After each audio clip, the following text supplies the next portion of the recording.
लक्ष्मण हाके आणि अजित पवार गट यांच्यातला संघर्ष आता अधिक तीव्र झालाय। अजित पवार गटाचे काही नेते हे हाकेंची प्रकरणं बाहेर काढून त्यांना अडचणीत आणण्याचा प्रयत्न करतायत, तर लक्ष्मण हाके सुद्धा संधी पाहून पलटवार करतायत। आता तर हाकेंनी दोन्ही राष्ट्रवादीला पैसेवाल्यांची टोळी म्हणत अंगावर घेतलंय। हाकेंच्या या टीकेनंतर सुरू झालेल्या राजकीय वादाचा आढावा घेऊयात या रिपोर्टमधून।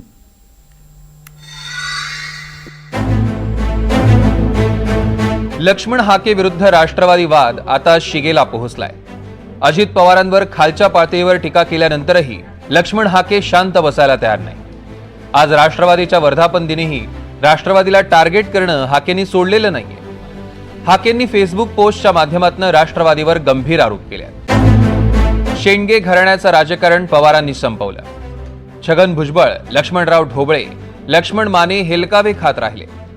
धनगर, भटके, विमुक्त, ओबीसींच्या मनात चीड, तिरस्कार। रायगडावरील धनगरांच्या घरांवर बुलडोझर फिरवण्याची तयारी केली। महाज्योतीच्या निधी कपात करण्याचं काम केलं। राष्ट्रवादी स्वतःच्या इमेज बिल्डिंगसाठी 200 कोटी खर्च करतो।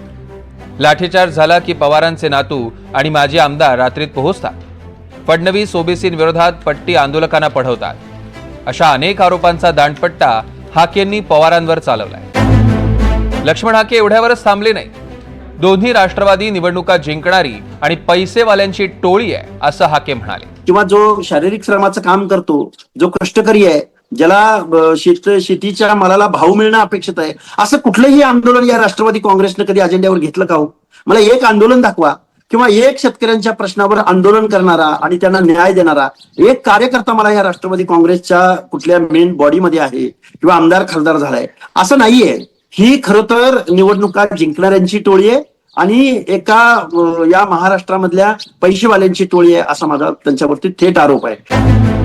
दरम्यान लक्ष्मण हाकेंच्या या टीकेला दोन्ही राष्ट्रवादीच्या नेत्यांनी उत्तर दिलंय। तर त्याच्यामध्ये लक्ष्मण हाकेंची चूक नाही। काही सत्तेतले मोठे नेते त्यांना सांगत असतात की तुम्ही असंच बोला, तसंच बोला।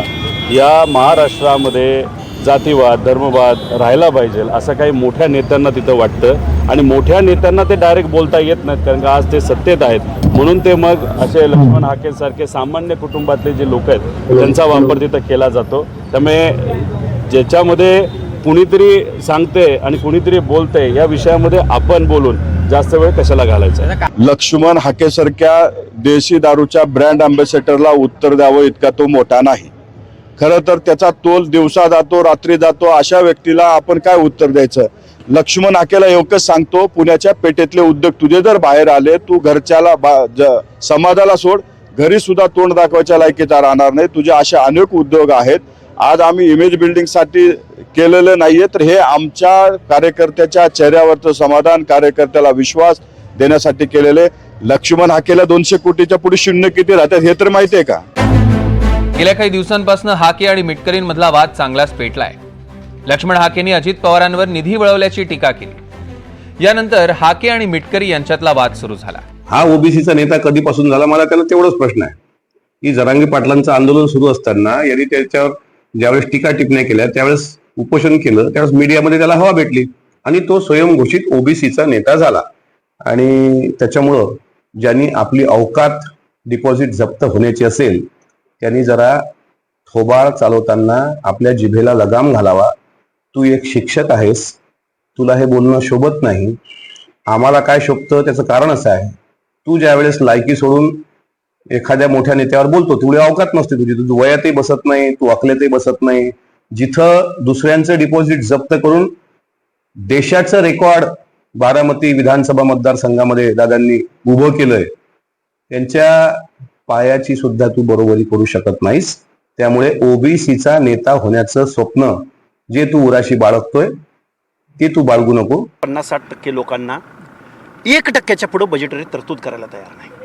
देश अमृत महोत्सव साजरा करतोय, आर्थिक नियोजनं लाखो करोडो रुपयांची आहेत, पण ज्यांच्या बाबतीमध्ये सोशली इनजस्टिस होतोय,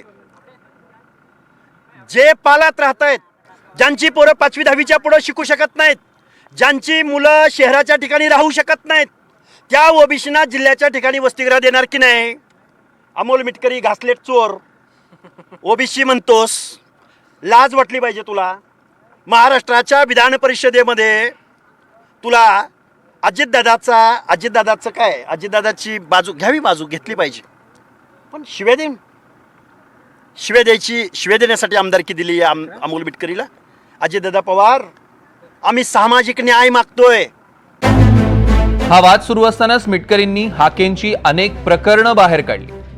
प्रहार संघटनेच्या उमेदवाराला पैसे देऊन मॅनेज केल्याचं प्रकरण असो, हाकेंनी ड्रायव्हरला पगार न दिल्याचं प्रकरण असो, किंवा हाकेंच्या पत्नीनं एका महिलेला फोन करून शिवीगाळ केल्याचा वाद असो, अनेक प्रकरणं बाहेर येतच राहिली. याच रागातनं आता हाकेंनीही राष्ट्रवादीचा पिच्छा पुरवलाय.